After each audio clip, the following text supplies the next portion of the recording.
Olá, eu sou a jornalista Nívia Cruz, de Brasília, Distrito Federal. Graça e paz, meus irmãos. E a minha mensagem de hoje é baseada em Efésios 6, 10, 18, a armadura de Deus. Um grande desafio para um servo de Deus é estar armado e principalmente saber usar a sua armadura. Talvez nós não saibamos tanto sobre a importância do armamento, porque o nosso país não é um país de guerra, graças a Deus. Em Mateus 24, Jesus disse que um dos sinais da sua volta seria ouvirmos falar de guerras e rumores de guerras. E isto já está se cumprindo em nosso meio. A pior guerra não é aquela que nós vemos ou ouvimos os seus rumores, mas aquela que não vemos porque é espiritual. Os nossos principais inimigos não são as pessoas que vemos, mas o diabo, a quem não vemos e tem guerreado assiduamente vencendo este mundo, mas não pode vencer o povo de Deus. Porque a nossa luta não é contra o sangue e a carne, e sim contra os principados e potestades, contra os dominadores deste século tenebroso, contra as forças espirituais do mal nas regiões celestes. Efésios 6, 12. A vanguarda e a retaguarda. Na luta pode-se notar os guerreiros que ficam à frente, vanguarda, e os que ficam mais atrás, dando cobertura, retaguarda.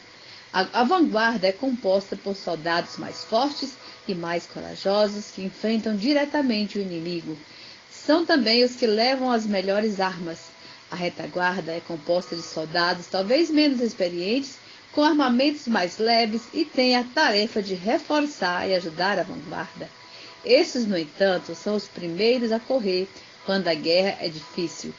Hoje, a retaguarda do Exército de Deus está com problemas de excesso de contingente, enquanto faltam soldados na vanguarda, o que muito tem enfraquecido o povo de Deus em sua luta no mundo.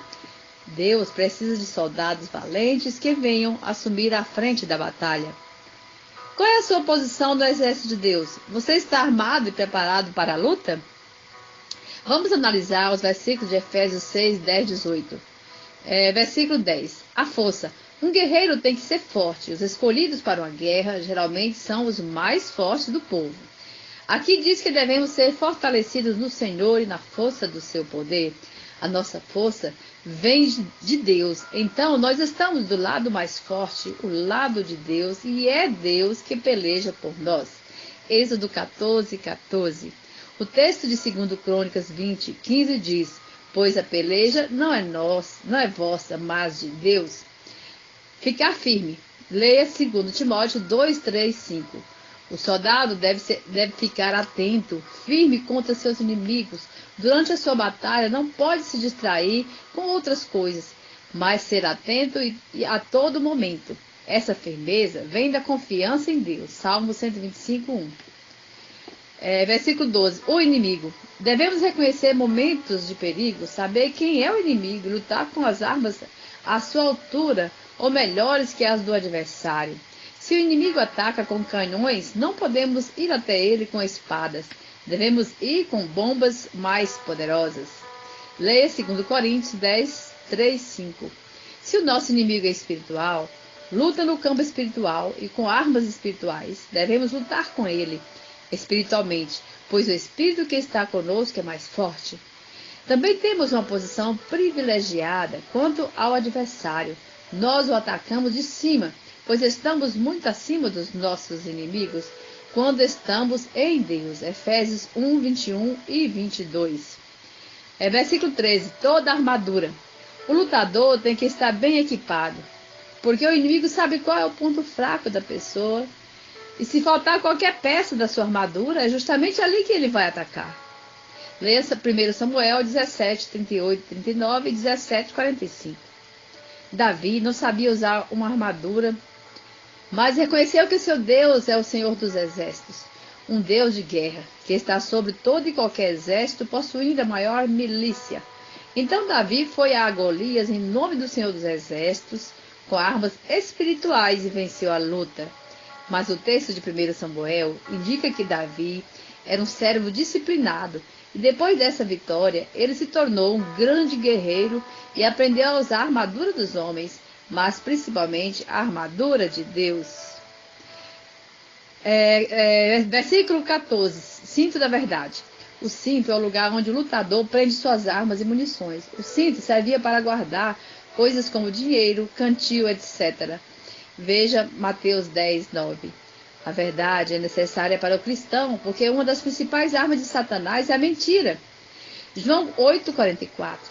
Se o cristão não tiver o cinto da verdade, não terá onde prender suas armas de ataque e pode ficar sem elas. Nossas armas estão na verdade. Versículo 14b. Couraça da justiça. Isaías 59, 14, 17. Se o cristão não estiver protegido com a justiça, justificado pelo sangue de Jesus, 1 João 1, 9, se houver pecado em seu coração, pode vir a perfurar a couraça e correr risco de morte. A couraça protege o coração. Versículo 15. Calçados do Evangelho. Isaías 52, 7, Salmo 119, 105. O guerreiro tem que estar calçado para não correr o risco de machucar os pés, ficar impossibilitado de andar. Quando o crente está firmado sobre a palavra, não corre o risco de tropeçar e cair. Versículo 16. Escudo da fé. Provérbios 35. Tomai sobretudo o escudo, serve para proteger todo o corpo. Deus quer que o cristão, ao pelejar, coloque a sua fé na frente dos problemas como sua defesa. Com a fé podemos apagar os dardos do maligno. Versículo 17a. Capacete da salvação. 1 Tessalonicenses 5:8. O capacete serve para proteger a cabeça, que é a parte que comanda todo o corpo. O crente precisa estar com sua mente protegida contra as setas, heresias e tentações do inimigo, e a proteção é a salvação. Se estivermos com a mente envolvida com a certeza da salvação, não cairemos em ciladas. Versículo 17b, espada do Espírito, Hebreus 4:12, Salmo 149, 5, 6. A espada serve para ferir, cortar, sangrar. Todas as outras armas são de defesa e essa é a única que ataca. Esta é a melhor arma e a que o inimigo mais teme. Infelizmente, os cristãos hoje não têm usado muito essa arma e alguns não a conhecem bem. Jesus usou a palavra de Deus para enfrentar Satanás em todas as tentações do deserto. Mateus 4, 1, 11.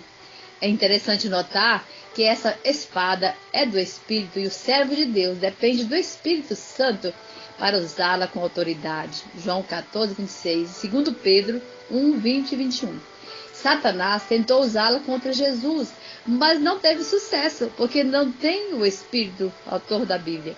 Da mesma forma, nós, ao citar a palavra de Deus, teremos êxito se o Espírito não estiver conosco, para convencer a pessoa. João 16, 7, 13. Versículo 18, o general e o quartel. O nosso general é Cristo. O soldado de Cristo deve estar ligado ao seu superior, tem que ter contato com o general para obedecer às suas ordens, com toda oração e súplica no Espírito. Também é preciso estar atento ao seu superior, observando cada atitude e ordem suas, não desanimando nunca, e para isso vigiando com toda perseverança. O guerreiro não pode estar sozinho, precisa estar com os outros soldados, ajudando e sendo ajudado, para vencer juntos com apoio, oração e súplica por todos os santos. Há cristãos que parecem estar lutando sozinhos ou até mesmo contra os soldados do mesmo exército. Amém?